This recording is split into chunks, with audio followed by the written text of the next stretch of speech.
Good evening, thanks for joining us for Premier League tonight. The highest scoring Saturday of the Premier League season was what I was going to say, but there was only one goal here at White Hart Lane, so I can't. Instead, I will just say get in touch with the show. Use the hashtag PL tonight because this show is all about you. Owen Hargreaves joins us. Nice to see you, Owen. Hot-footing it from the com box. You've not lost your pace. There are headlines from today. It's been an amazing day in the Premier League, and the very first headline is Eden for the title. Are they? We'd love you to get in touch. Can anyone stop Chelsea now? If you're a Chelsea fan and perhaps you believe you can't win the title, we would love to know the reason why. So headline 1, Eden for the title.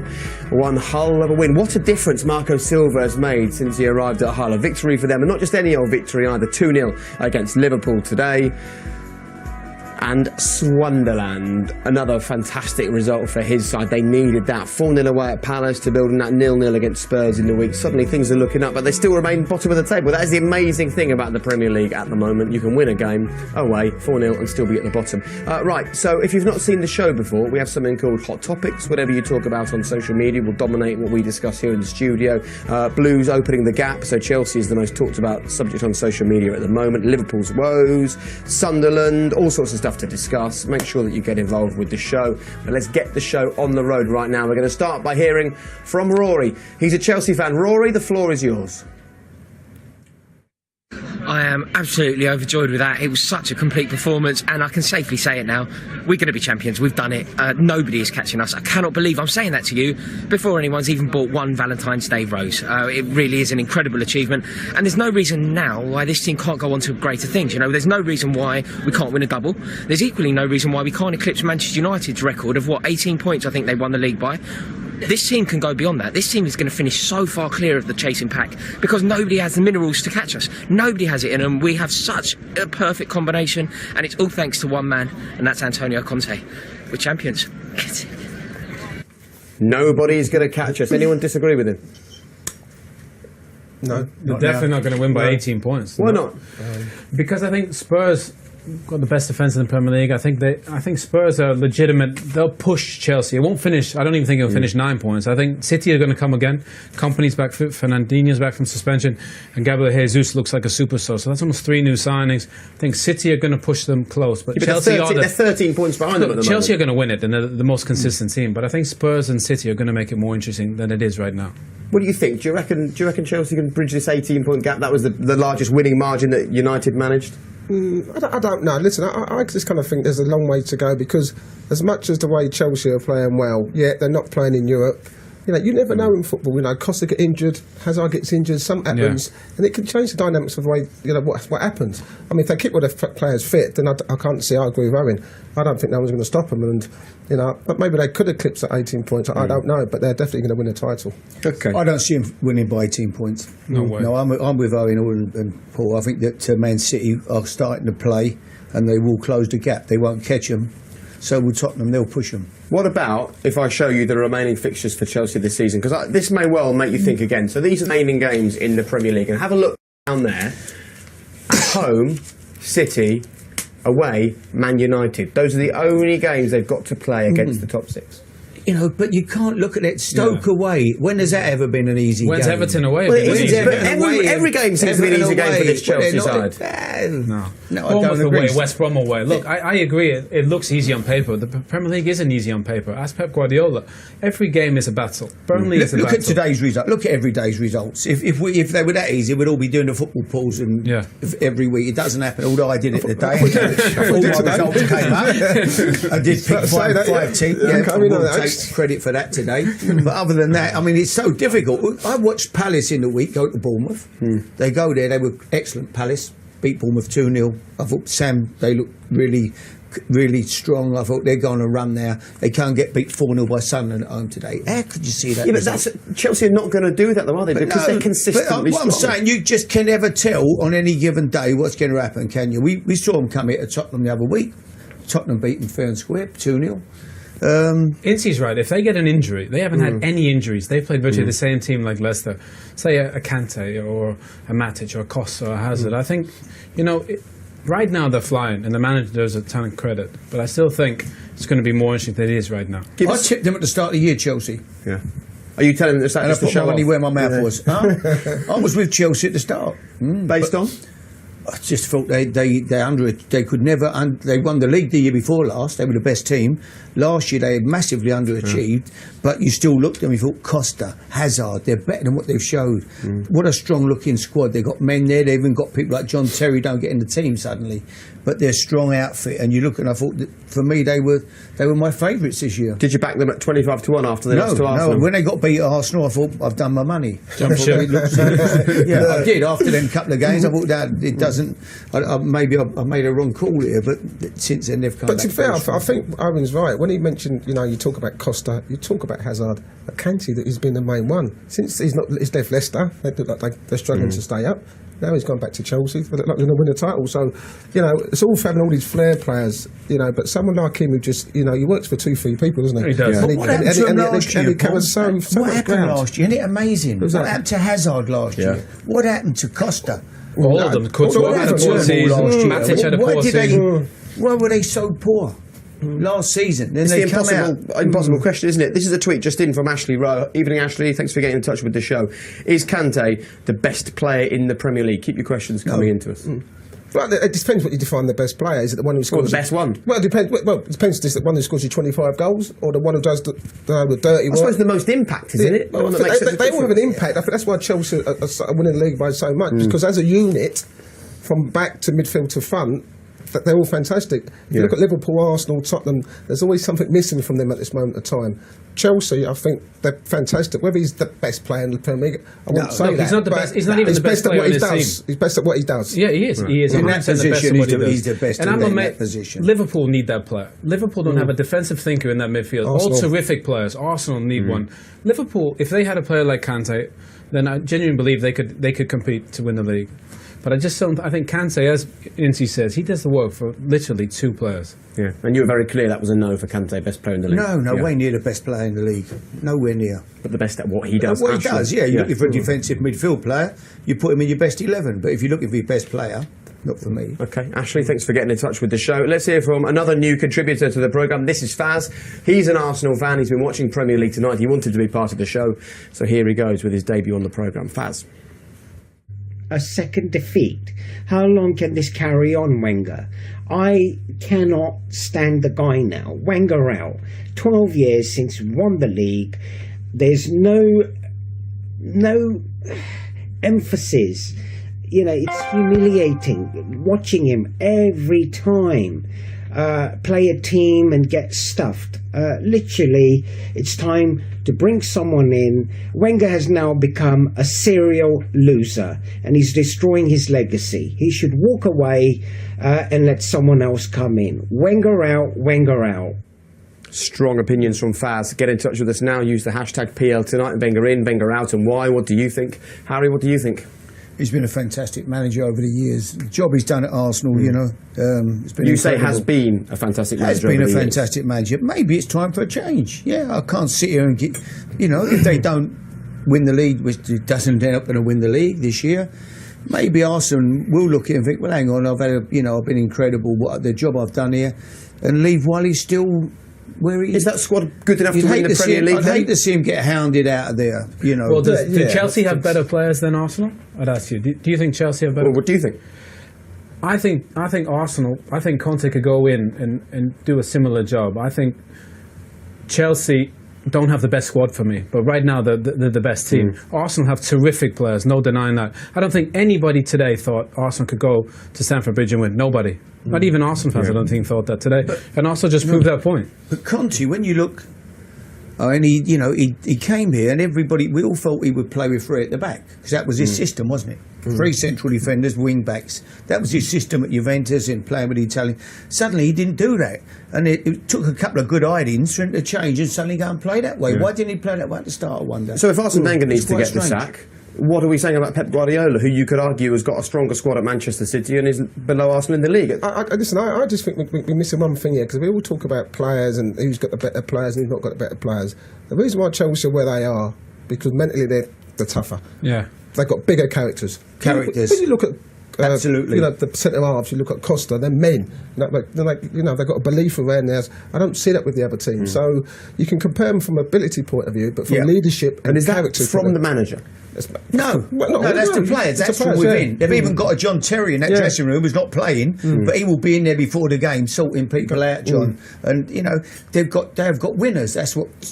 For the start of the year, when I looked at it, I thought if Costa comes back to what we know he's capable of, he's not a better centre. What a centre forward, and they've done it this year.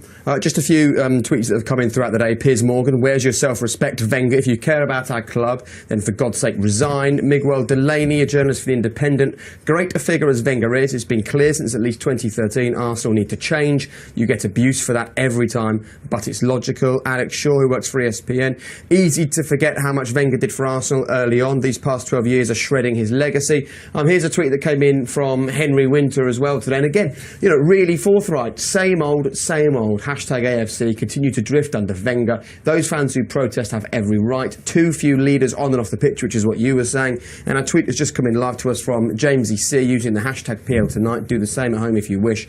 Who's best to take over from Wenger? Because that's the thing. You can talk about who to get rid of, but who comes in and does a better job? Eddie Howe's the favourite currently.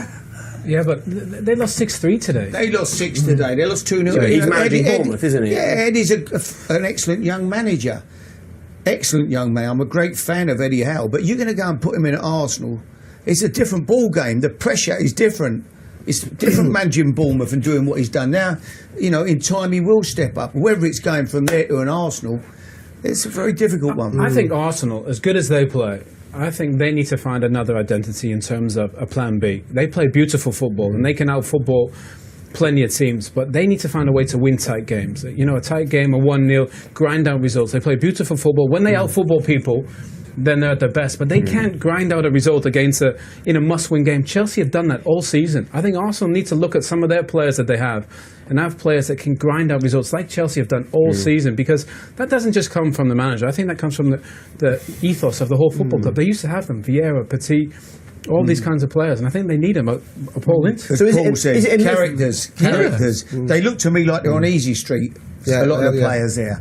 I watched them at Bournemouth a month ago. Okay, they came back from 3-0 down. They had their first shot at goal after 70 minutes. I'm sitting there, I thought, what a pathetic performance. And they end up nicking a draw in the end. But it's not good enough. And they're short of characters. Where's the leaders? It can't be for Arsene Wenger as simple as going and buying a leader, because surely, if that's the problem, he goes and does that. They've got the money. But where do you find them? But to be fair, other teams manage to find them. I mean, he said today you could have bought Kante. He said, I could have bought Kante. Well, if you could have, why didn't you? Because Chelsea have gone and bought him. He's a leader. He's a character. Man City have Fernandinho at type. With a heart. Plays with a passion. Matic at Chelsea. Those players are there. I mean, the last thing you come out and say, I could have got Kante. Look, but the fans know how much money he's not spent on players, and they will say, could have got a Kante. You haven't got to be 6'4" to have character. No, definitely not. It'd be like a Fernandinho or something like that. And they're out there. You just sort of go looking for them. A tweet just in from Gage. Do you think Diego Simeone would be the ideal replacement for Wenger? He'd wake him up, wouldn't he? He'd wake a few of them players up. I'm not sure about his style of football. No, because I've watched that work at Arsenal. Because that's too far the other way. Yeah, they played against Bayern. They had about 25% possession. That's not going to work the Arsenal way. They need a bit like Leicester. They kind of sit back and sit back. Yeah, I don't think he'd be good for Arsenal. Aim for Macaulay says claims for Wenger are outrageous. Consistent club year on year, guaranteed Champions League football. Why are fans so greedy? When you look at the finishes under Wenger, I suppose the final question here is it that bad? No. Is it that bad? No, it isn't. No. Well, it is that bad, and it is that bad. So I'll tell you why, because these fans, they've got the stadium now, it's all been paid for and everything else. These fans want to be competing with the top teams to winning something. But now, it's okay, Paul? So it's okay saying, we finished fourth, we finished third. They wanted to be competing to win titles, and that's what the fans want. Right, they got to finish above the Man United, Man City, Tottenham. Well, to be fair, so the last 2 or 3 years, they've had a chance to win the title. Leicester won it last year. They were up there the year before, and they keep performing by the wayside. If they're underachieving this year, well, what are Man United doing then? Exactly the same thing. But they went out and did something about it. They went Pogba, they went and got Mkhitaryan, they got Ibrahimovic. Arsenal needs to go out and get players that will get them over that hump. They haven't done it. And that's not just Wenger's fault, that's the club's fault. Okay, they'll still probably finish top 4. Okay. We could debate this all night till 9 o'clock. Sadly, we haven't got the time for that, but we do want you to get in touch, particularly if you're a Liverpool fan. And we're going to speak about Merseyside in just a couple of moments. So if you're a red, you're a blue, whatever you think, get in touch. Use the hashtag PL tonight. So Liverpool and Everton get discussed next. And also your 3-word match reports. Tell us right now who you support and 3 words that sum up your team's performance today. And we'll also talk about Frank Lampard at the end of the show. Any thoughts about Frank? Get in touch with that as well. So I've got lots of tasks for you. You've got a busy ad break coming up, so get to it. See you in a second.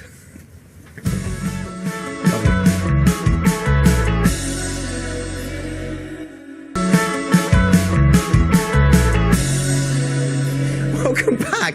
They're still chatting in here. Thankfully, they're discussing football and nothing else. Okay, 3-word match reports. Matt Pearson is a Liverpool fan, tactically figured out. We'll discuss that in a moment. Jane Cooper, Marco Miracle Maker. She's obviously a Hull fan. And James, Arsene Wenger out. It's fair to say there's been plenty of those. Right, let's get on with it. Let's talk Liverpool. Here's Gareth.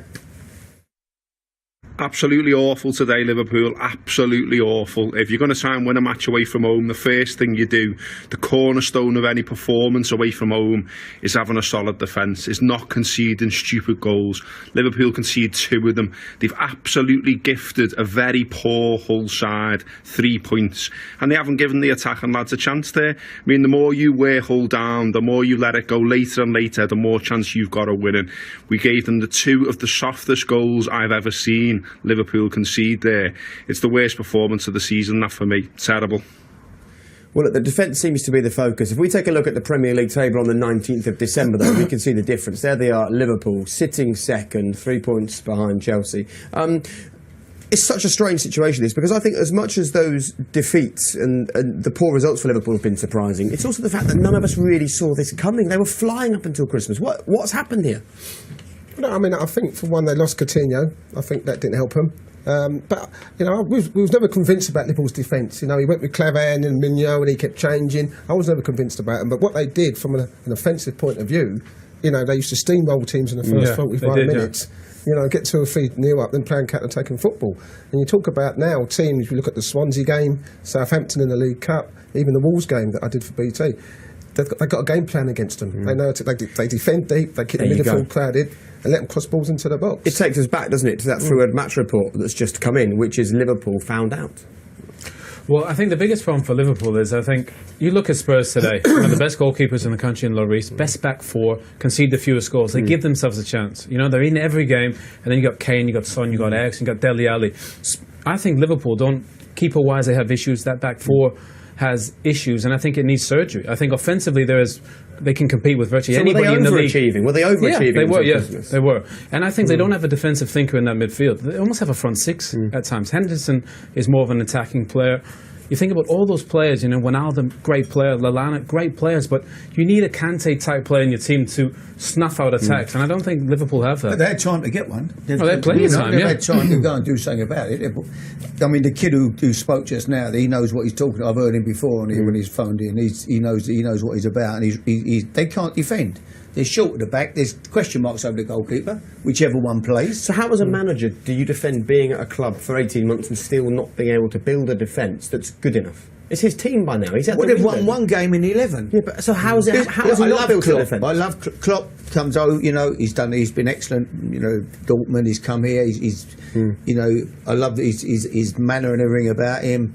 But 1 in 11, it's a poor. You know, it went out of 2 cups in a week. If that was Arsene Wenger's run, what if would that was anybody, you'd be getting pelters. If anyone else was managing Liverpool, the crowd love him, the fans love him. Anybody else, they go and play the other day to Chelsea. They draw 1-1 at home. Liverpool. Not a great result for Liverpool. Liverpool could beat any going to Anfield. They're running up after the game, you know, all holding out, a load of holding hands and bow into the Kop. I mean, you know, days gone by, I think they'd have been down the tunnel, Kenny and you know, and Shankly and anybody else. It wasn't a great performance. But the thing is, Matip on a free from Schalke. You know, you think about Klavan. You know, they have issues at centre back. Milner is not a left back, but he's filling in. They've got issues at goalkeeper. So of the 5 positions, you know, the back 4 and the keeper, they've got 4 that are unsettled. So if you're Klopp, that's the area that they need surgery. Offensively wise, you know, I think they're set, but he needs to spend a bit of money on that back 4. Lucas playing centre half. He can't play centre half in the top 4 team. Never. I mean, you know. and Matic playing alongside. They're not good enough. Not good. That's that back four. James To win the Milner, league, it's not good James enough, is it? Milner's been fantastic. Brilliant. He's an He's played outstanding brilliant, though. player, but he's ended up playing left back. He's not a top class. He's not a great left back for a top 4 He should be in midfield, shouldn't he? He should be playing in the middle of the park. Well, he's He's had time to buy a left back. He must have had time. Yeah. Obviously, he doesn't fancy Mourinho. Doesn't fancy him at No, all. nor do I. But he's had the time to get a left back at least, and he hasn't done that. You're on fire tonight, H. Have a look at this screen tweet. This has come into us. And this is basically talking about how Liverpool have done against teams where you would expect them to do well. All of Liverpool's league defeats this season have come from teams in position 10th or lower in the league. So Burnley, Bournemouth, Hull away from home, and that'll be Swansea and Swansea home. So Yeah. why is that when you're a team as good as Liverpool? Are they struggling to get up for those games? No. Well, no, not really. They Because compete in every game. Yeah. Liverpool. Bournemouth away. They were 3-1 up against Bournemouth Bournemouth. away. I'm at the game. They're winning 3-1. You think it's just going to be when they win? It's going to be 5 or 6, six. Suddenly they end up getting beat. They get picked off. How you 3-1 up with 15, 20 minutes, 15, 16 minutes to go and get beat and concede 3 goals? Because people don't manage the game because Yeah, they're not managing the it game, boils down to them players on the pitch saying, Yeah. "Hey, you stay here, you Yeah, stay exactly. here." Let's not Too try many and get bodies 4 or forward. 5. Even against Yes. Burnley, they lost to Burnley. I think Burnley had about 25% possession. They're 2 shots, 1-0. Exactly. So they need to manage those games because I think they have so many great attackers, but they get too many bodies forward. Yes. 2 questions that have come in, just quick answers to these. Gary the Scouser here. Evening, Gary. Question for Paul Ince. Has Klopp lost the plot? We have no plan Has B. he lost the clock? Has Klopp lost the plot? No, Easy to be Klopp hasn't lost the clock. I think and you it's said Paul. for Paul. Not for you. That's still Paul's No, question. I know. I'm Paul, your area, right? I Just know. gonna- Klopp And the other question- hasn't You've lost the clock. plot. You've lost the plot. Has Harry lost the plot? We know Harry's lost the plot. And the other one, then the other part is this: we have no plan B, and that's something we're starting to hear a lot about Liverpool. No plan B. What is plan A? This is the question. Harry, you said me, not Sorry, you. Paul. What's going on here? Go on. You go. Go on, Paul. So So what do you think, Harry? No, as I already said, Arsenal got no plan B. Liverpool, Yeah. I've got the same players who always want to come to the ball. They've got no pacing behind. Yeah. They don't change it. They want to play the same way. And because the players that he's got can only play a certain way, he doesn't fancy Sturridge. And most teams do have a plan B and a plan C. Okay, and Liam says Liverpool should change their playing style. High intensity leaves you defensively too open. So, if it's awful on the red side of Liverpool, it's brilliant at the moment on the blue. Here's Jamie. I never thought more like singing the blues when Everton win and Liverpool lose. What a day to be an Evertonian. 6 points behind our Liverpool neighbours. What a turnaround in the last month or so. Since the new year, we've been absolute brilliant. Koeman's got the deadwood out, brought in some quality additions. Lookman's going to be a player, but we've got one man who stands up and scores goals, and that's Romelu Lukaku. His goal scoring record for a 23-year-old is unbelievable. He just gets better and better. Bournemouth had a go second half and really put us under pressure, but we have one man, Romelu Lukaku. Take a boost, son, and enjoy your Saturday night. Come on, you Blues. Right, this is a call to arms for Everton fans. Get in touch with us right now. What is happening at your club? How optimistic are you? Are you going to finish above Liverpool this season? And guys, just take a glance at that. So that's the last 6 games. You can see that Liverpool sitting 14th in the form table. And that's almost happened by stealth. Everton, in the last 6 games, the best team in the Premier But League. Jake, not only that, they're doing that with some young players on that side. You think Lookman's going to be a super player. Davis has been terrific as he's come in the side. Holgate in the side. They've got some brilliant young players, so they're still finding a way to compete, even though they don't have these superstar players. Good additions in Schneiderlin, going to make them better. But he's right, Lukaku, for his record, for a 23-year-old, he's the one player that could play in a Bayern Munich, could play in a bigger team when you easily. look at those teams and you talk about what's wrong with Liverpool, you look at Chelsea, they've got Costa, big and powerful. Yeah. Even Arsenal too, so they've got Giroud. Again, you've got Lukaku, big, 6'3", 4 strong. And, he doesn't get as much credit as he should do, but I think he's a top goal scorer now in the Premier League. And he's still only young, as Owen said. Now, Harry, you'll be delighted to know a question's coming for you. Okay. So don't Does that answer mean I it. can't Paul. back Don't you up? answer it. Please, I'd like to Stuart answer- Bennett I'd has like just to got in answer touch this- I'd like to answer this question. using hashtag PL tonight. Do the same. Get in touch with the show. Can Everton finish in the top 6? They can finish in the top 6, but we were sitting here a few weeks ago, 4 or 5 weeks ago, and we're saying Everton got getting beat, and suddenly we're saying Everton's back 4 is too old. It's an old back 4. Baines has been a great player. Jagielka, it's falling into pieces a little bit. Look where they are. 2 points behind Manchester United. Manchester United who spent 90 But million quid on one midfielder. 4 or 5 weeks, 3 or 4 weeks later, we're saying now Everton. Oh my God, what a team they are! They've got a chance. I mean, I still don't think they'll make the 6th. I think they'll finish 7th. I've been all season. They've been my team for finishing 7th. Yeah. But they're an improving team.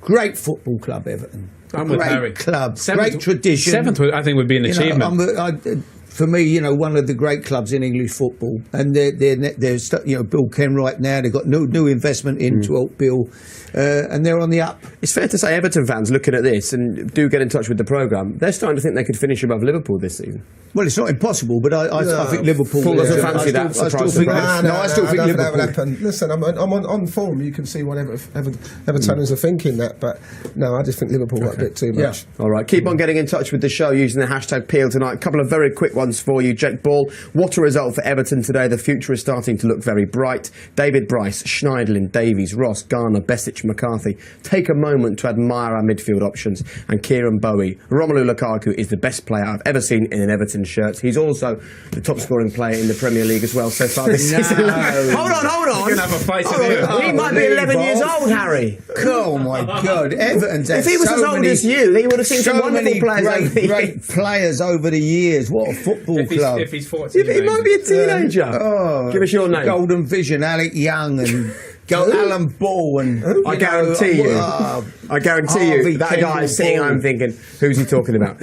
They were some brilliant players there. Right, in a moment we're going to talk about the bottom of the table. We're going to discuss Sunderland. We're going to discuss Palace. We're going to discuss Hull. We can't do it without you getting in touch. So as always, keep on joining the debate here on PL tonight. We'll also talk about Frank Lampard at the end of the show, and after the break, your 3-word match reports at Mr. Jake Humphrey or hashtag PL tonight. The debate continues after the break.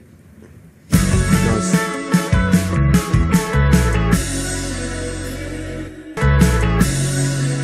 Welcome back. It rages online as well as here in the studio. What? Nothing. You can't do that. No, it's just. I was just thinking of something else. Sorry. Carry on. Sorry. Carry on. Carry on regardless. No, Harry, we were just talking about results. Brilliant results. Yeah. 3-word match reports. Stephanie Bishop, Chelsea the champs. Mark Lawrence, same old failings. He's an Arsenal fan. David, I'm dying inside. He's a Liverpool fan. And Will, Everton fan. Romelu, Lukaku, goal. Right, these are some quick-fire questions. Long answers. A simple question from me this week. Will Sunderland survive once again in the Premier League this season, asks Michael Oates. I have no idea. It's too tight at the bottom. 2 points separating. You can't have no idea on this show. You're paid to give us an opinion. Yes, they will survive. Okay. Jamie Ellis, overrated British managers like Allardyce are now getting found out. Silva worked wonders with loans and scraps at Hull. What about Sean Dyche at Burnley? He's not doing too bad. He's only an old silly English manager. I mean, Eddie Howe, Bournemouth hasn't done too bad. No, listen, Silva's coming. They're going okay at the moment. Let's hope they keep it up. I still think they'll get relegated. And Harry sits back and turns around towards you. You know he's not happy with the question. Andy Wilmot, Joe Hart to Liverpool is a no-brainer, surely. Yeah, of course, makes sense when you look at the last 2 goalkeepers, Clavan and Mignon not doing the business. So will it happen? Joe Hart to Liverpool? Makes sense to me. Yes, I think you should do. Yeah. Good one. Okay, all right, let's crack on then. No. This is Michael Bowers. He's a Sunderland fan. He's a regular contributor and he's good fun. Here's what he had to say.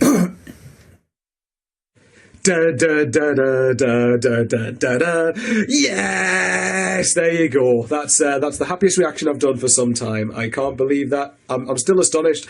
It's a good time after the games happen, and I'm still in awe. For Palace fans, I will admit this though. This is how it's felt for me when we lost to Stoke, when we lost to Burnley, when we lost to last couple of seasons Norwich, QPR, Aston Villa, Hull City. Although none of them were big scorelines like today, it still feel like that for me. But the goals kept coming. What? How's that happened? How exactly has that happened? I can't believe that. It's a fixture for me. We should have won today. We should be beating Palace. And as far as I was getting, fantastic. But I'm not getting carried away yet because we've had good results in the past and still dipped. But come on, lads. Can we do it again? Hopefully. See you later. See you later. I'm loving the singing, loving the dancing. There's a theme with our contributors this evening. They're enjoying themselves. I suppose the question there from Michael, how has that happened? I mean, Sunderland's still bottom, so it's still not great. But where did that come from David today? Moyes don't know tonight. He doesn't know where it's come from. So as a manager, we certainly don't know. Is that true? As a manager, when you get a result like that, you're shaking your head as much as the David fans? stood there, 4-0 up at half, walking in down the tunnel at half time, 4-0 up. He's thinking, am I dreaming, or has this really happened today? Why does he think Sunderland should win at Palace? Why? I don't think they have any. I don't think they have any right to say they're better than go to Palace. I couldn't see them win it today. I was completely wrong. And to be fair, well, they get a good start and Isn't then he a just bit of saying he's momentum. more confident playing Palace than anyone else because Palace are on a dire run? Palace have got a very good side. We were just talking before in the break. They've got some top class players and they've spent a lot of dough. They spent £14 million on Van Aanholt. They conceded 4 goals today. Obviously, that didn't work. They were the top You know spenders what I mean? in January. They spent Palace. a lot of money. So there's no way Sunderland would go there thinking they knew it was going to be a 6-pointer. Don't get me wrong. But to go in at 4-0 at half time. he must have thought, God, this ain't Dreaming. right. No way. I mean, No. when does Sunderland ever score 4 goals? La La Land. They're lucky if they get 4 shots. Be honest, I mean, they aren't they? The good thing is, I Defoe mean, will take 2, won't he? David's walked into a situation that is, what a difficult job he took on at the start of the year. Every year they're stuck down near the bottom. Yeah. They always just creep out. Di Canio got them out. Sam got them out. Let's hope that, David can get them out. But it's going to be tough. Every week, you guys, not necessarily you, but whoever's been sitting here has sat here and said, nah, Sunderland, not got enough, haven't gone and bought, haven't done what they need to do. Has that result changed your mind in any way that Sunderland Listen, can as long as survive? they've got Jermaine Defoe and they keep him free from injury, they've got a chance. We've seen there's 4 or 5 teams down now. And it's about getting that momentum. This could change the way they go into next week's game, And I think, there's 4 or 5 teams are thinking, we're fighting against these 5 teams. Yeah. We've got Jermaine Defoe's a natural goal scorer. If they keep him fit, yes. If they don't, then it's get your coat. What a good week for them. Well, an amazing against week, Tottenham. Free today. Yeah. I mean, David would have started the week. If we can get 2 points this week, we'll be delighted. If we can get and he's ended up Scoring 14 goals for Man United is something, or for Spurs is something, 15 for Arsenal. 14 goals Great playing point. in a Sunderland. And imagine they got him from Toronto. People talking about you can't find players. You can't find players. Well, there's a terrific one. So somehow, for some reason, was playing in Toronto. How did he end up in Toronto? Anyway, in the first ridiculous. place? Still ridiculous. But Probably still, 200 how did he end up? That's the real question. How did Jermaine Defoe end up in Toronto? We were going to take him. We're covering the big topics on Premier We were going League. to take him to QPR, and we tried to get him. His wages were incredible. He's on fantastic money at Sunderland, but he's a great little player. Why couldn't you get him in at QPR? The money, the fee was going up, and the wages were way over the top. But he's been a great player for so many years. What a goal scorer! He's a goal scorer. Great professional, He's a natural goal scorer. great trainer. natural goal scorer is practices. the right way to say it. All right, brilliant day for Crystal Palace. Awful day for Crystal Palace. Brilliant day for Sunderland. Awful day for Crystal Palace. I'm getting ahead of myself. This is Chris, and he's a Palace fan, and I imagine is not happy. Hi guys, Chris Hamlin, Palace fan, still just about. Awful, embarrassing, humiliating today. Worst performance seen at Selhurst for many a year, and no one to blame but players and management. You can't keep going back to what Pardew did with the squad or whatever. Set-up today was wrong. The effort today was appalling, and it all starts with a goalkeeper who's simply not good enough for the Premier League. No one would be better than Wayne Hennessy in goal, and I don't mean in the positive way. I mean, it'd be better having nobody in goal. Absolutely shocking. Don't even know where to go. We've just got to pull a result out of the bag somewhere to make up for what happened today. Awful. Poor old Chris. That's the biggest headline of the night so far. Chris Hambling has trimmed his beard, ladies and gentlemen. We shall see next week as it begins to grow again. Right, 5 defeats under 7, in 7 under Sam Allardyce. Just try and explain to us why he hasn't had the impact that someone like Marco Silva at Hull has had. Because all of us thought, even if in the long run it doesn't work out for Palace this season, he's the man to go in there and turn it around instantly. I mean, to be fair, he's done it in previous clubs, and obviously, you know what? Didn't do it at Sunderland last year, Paul. He did it at Sunderland. He did kind of. It took a lot. He didn't walk in and have an instant impact. No, they but he kept him up. He kept him up. The last few games of the year, they kept him up, didn't he? Yeah. Listen, I like Sam. I'm a fan of Sam. It doesn't sound like it. No, I am. But people keep saying last year. They kept up They stayed late up, in mate. the season. They stayed up. And And he'll I stay up at Palace. Well, He'll keep them I'm up. not too sure. But he hasn't got a magic wand. He ain't suddenly going to walk in there and make these players that had the worst record in the whole of the football league. His forte's been obviously going to teams and keeping them up. Now, how much the England thing's affected him, I don't know. But he doesn't seem the same Sam of old, and they've got a decent squad. And I think he must look to that squad and said, "Well, I've got Puncheon, I've got Benteke, I've got Townsend. There's no way I can't kick them up." It's a team that shouldn't even be anywhere near the bottom. You say that, but they've lost 8 of their last 9 home games. And if I have a look at what you're talking about right now on Twitter and social media, use the hashtag PL tonight. Is this the players' mentality, or does it go further than that? What's gone wrong at Palace, says James. And Jake Hayes, no system can get these players playing well. No manager can. So surely it must be that the players aren't just good enough. And if you take a look at social media, they are starting now, Palace fans, to say, Pardew, Allardyce.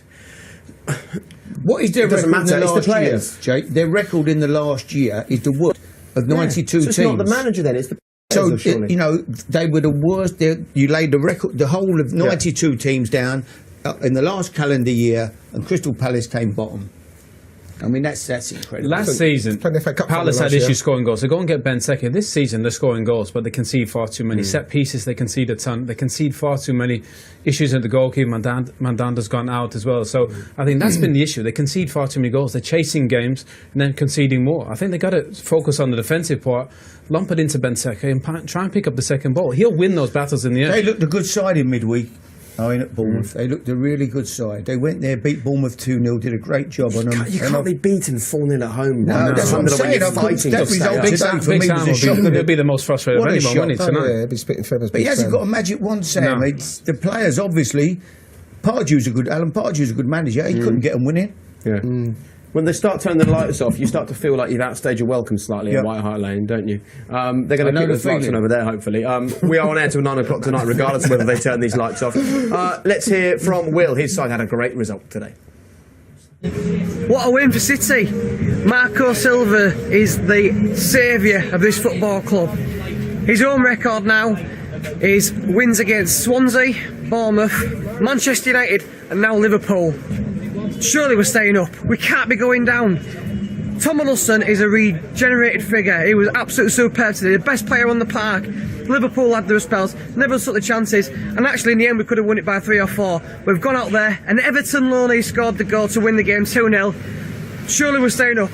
We've got Marco Silva. We've got Marco Silva. Was that his dad? I don't know. I don't know who that is. What I do know is they're in Amsterdam and they still care enough about the football to contribute to the show, so thank you for that. Look, take a look at this. The Premier League 2016. So this is since January the 5th. This is since Marco Silva joined. Hull are 5th in terms of the form table. And you look at some of the teams below them, they're doing better than Manchester United, better than Man City, better than Liverpool since Marco Silva got to that football club. But imagine that, on top of that, he's lost Snodgrass, he's lost Livermore, and he's gone in and got players to make an impact. Talk about have an impact. I mean, the manager he deserves a ton of credit. Those fans deserve it as well. At the beginning of the season, they didn't invest enough with Mick Phelan. I felt sorry for him. Didn't have a goal scorer, but they've done very well over a few games. Yeah. But it's what they do between now and the end of the season. Still a lot of football left. They've had a couple of wins. Great. Yeah, but when you get that momentum, isn't that something that you carry now? What's happened to Klopp at Liverpool? Then they can't win a game. What does that make him? What does that make? We get carried away. Teams have a couple of wins. In 4 or 5 weeks, like we were talking about Everton earlier, we're saying Everton's the back four's too old, they're struggling, they couldn't win a game. Now suddenly they're winning. Now, Everton are fantastic. We could be sitting here in 6 weeks' time, Hull could be banged back in trouble, bottom of the league again. Harry, we get carried away. All these years in football, and you still try to have perspective. Managers, as I said earlier, Graham Taylor's great quote when he said that when your team's losing, the manager is never as bad as you think he is, and when they're winning, is never as good as you think he is. And I think that's the case. Silva's coming and doing very well. Let's hope he continues. I still think Hull will get relegated. Hull going down? Yeah, they're going to be right there for sure. No, I think they get out of it. Yeah, I think they get out of it. I think they've got a nice little balance to the way they play now. They've put in some players which really energise the whole squad, which is important. And I think I've got a lot of belief about him now. Okay, thanks for your... Michael Dawson, that's a big plus. What a winner. Great guy, great character. Thanks for all your comments about Hull this evening. We'll finish with Mick, who says, Marco Silva has made a remarkable impact so soon, yet Mourinho needs a year. I think he enjoyed sending that in to us. Right, after the break, we will read out your 3-word match reports, and we will also talk about the great Frank Lampard. He announced his retirement from football this week. We'll talk about his impact on English football, his legacy, straight after the break. It's getting fun, and we're almost out of time. See you in after the break.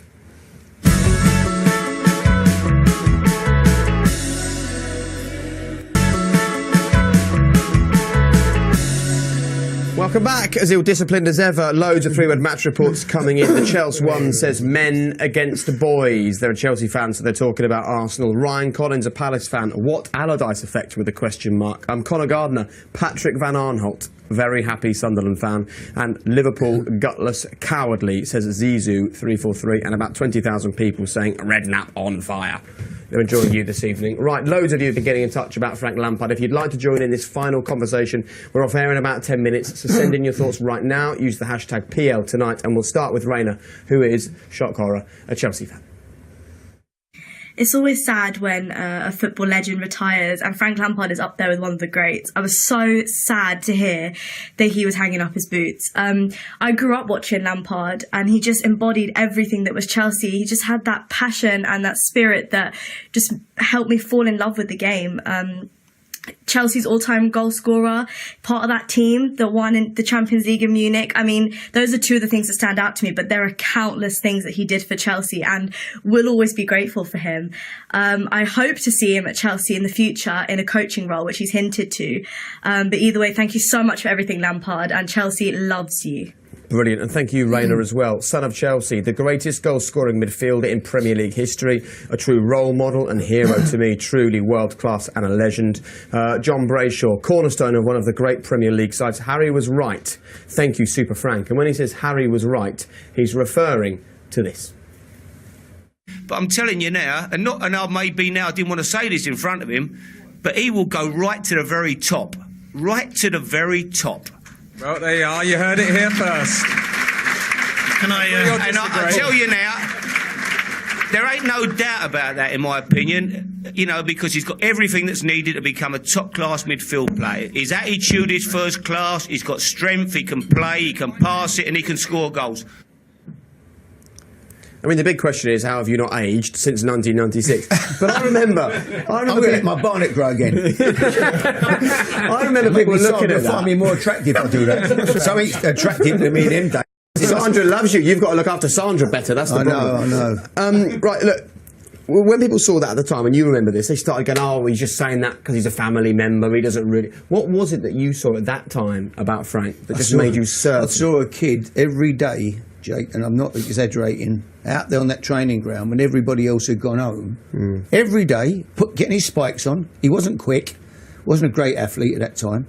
Getting his spikes on, going over the back of the training ground on his own, doing 10-yard shot, twisting, turning off. He went for 10 yards, getting a bag of balls, hitting shot after shot, 25 yards, 30 yards out, just with a cone there, take it one side of the cone, bang, hitting the target, practicing. Wanted to be a footballer. His dad was a fantastic player, played 20 years for West Ham. His dad was the best trainer I ever saw, ever. And then suddenly this kid come along, was better trainer than his dad. What was he like to share an England dressing room with? Well, the only thing I could say is if you're a young player, mould yourself on Frank Lampard, because he might have not been the quickest, he might not have the greatest attributes, but I tell you what, if you want to have a career like Frank Lampard, you got to work for it. And he had a dad that played the game and taught him about how to train. But I think that's the most important thing. I see so many talented young kids in the game that don't have the right work ethic. Frank Lampard epitomised what a football player should be, and look what he made of his career. He wasn't the quickest, wasn't the most powerful, but the greatest goal-scoring midfielder in the history of the game. True credit to him. Yeah, he was. I mean, I know Frank very well, and for all the accolades he's going to get as a footballer, for me as a person, he was second to none. The times you just want to sit down with him, you could talk football with Frank all day long. We've sat down for hours, me and Frank, over a glass of wine and talked football. And he loves the game. He's affectionate for the game, his desire, and just wants to do well at every game. And he's a dying breed. To have those players who actually run into the midfield blocks, who time themselves into the box and score goal after goal after goal, not just goals but important goals, and he'll be sorely missed. Okay, Joe Simpson has got a question for you three about Frank. Frank Lampard has to go down as one of the best midfield players of his generation. The stats speak for himself. His goals to gains ratio as a midfield player is unbelievable. He's won everything domestically, he won the Champions League, and to get offers from Premier League clubs at his age and to play for this long at that level just speaks volumes of how good he actually was. Just staggers me how we never won anything internationally with him and Gerrard at the centre of our midfield. How did that happen? I don't know. I mean, it was a fantastic. You know, the boys played in the England teams where we had incredible players year after year, after tournament. And I wasn't involved with them, but I used to look at the players. I mean, we've got better players than anybody, and he was in through that era. You know, Frank and all those lads. I don't know. He wasn't the only one. None of them won anything. But you were there, 2006. I'll tell you why it didn't happen. We didn't have the right balance in the team. We didn't have enough balance. We had too many terrific players. Imagine, even Scholesy retired. Too many terrific players. Yeah, look, football. There's only one ball in a game of football, right? And when you bring all these best players together, Beckham was, used to play the passes. Steven Gerrard did at Liverpool. Lampard. Then you had, Scholesy. Then you had Scholesy. You had Michael Owen. How many balls do you have? Those players are used to playing the passes. So in international football, when you used to play the pass, we couldn't get the ball back. I'm not sure England fans are going to buy the fact we had too many good players. We did. We needed players sometimes that could be able to win the ball back. We needed a Kante type. We needed more players for the balance of the team. We tried to accommodate all these world-class players, which we had, but we never made a team of it. That is one of the biggest failures, I think, for us. I think our generation, players and managers, these fans, we should have won something with that group of England players, but we never made a team of what was incredible talent. But the best players don't always make the best team. Exactly. You have to have a certain balance, and obviously in my time, I knew my roles as a midfield player was to sit, hold, protect the back four, get it and give it to like Gaza, and people like that. So the balance was right in our team. When people say, can Stevie play with Frank, I think they're both great players, but they both kind of did the same thing. They like to get in the box and score. It wasn't fair to them to try and make them play in the midfield together. They needed somebody, like Pogba has now with Carrick at United, to support them and to trying to fit them in. Wasn't their fault. No, what a fantastic midfield you could have had with the two of them, with somebody sitting. You would have won something. Mate, you mean like me sitting? Yeah, you sitting. What we needed was Harry as the England manager. Yeah. Sitting. DJ Chimpy, did Harry try and sign Frank when he was at Spurs? No. Why not? I thought they would have been perfect for you. No, Frank wouldn't have come and played for me again. No, I don't think he didn't need that. Your uncle's the manager type thing, and I didn't. When you're a Chelsea legend, it's not. And he exactly, was a Chelsea legend, and but he could have played for anybody. He was. And do you think teams were in for him in January? Could he have had one last hurrah? Yeah, he had definitely had a couple of clubs in for him for sure. I think he just made up his mind, suddenly that he's doing his coaching badges now, and he's going to get into the coaching and see where that goes. Well, hopefully, he's watched Premier League tonight and he's thinking, I know where my future lies. Forget the coaching. Get me on BT Sport. Thank you all very much for your company this evening. Pleasure. Really enjoyed that show. So much great debate. And also, thank you for getting in touch in your droves this evening and sharing your thoughts about football. As always, without you, the show wouldn't exist. Right. Huge weekend. And next weekend, BT Sports Score is followed by Liverpool up against Tottenham from 5 o'clock next Saturday evening. As always, plenty of debate from Premier League tonight. And straight after us right now, Porto up against Sporting. Porto are currently winning 1-0. Gentlemen, thank you. Thank you. Last word is yours. Good night. A very poor performance and result for Arsenal at Stamford Bridge today, and our title race is now well and truly over. We ran rings around Arsenal. It was just an amazing game to see. Awful, embarrassing, humiliating today. Worst performance seen at Selhurst for many a year. Yes! Not a happy chappy, to be perfectly honest. Fantastic day for the Blues. Happy days, and United will come on for you. And we just shipped Saka off to Crystal Palace, and now we're playing Lucas as centre-back. Nothing is making any sense. Andy Carroll, mate, left foot, right foot, headers. Whoever doubted him? Not me. Not for a second. He'll be injured next week.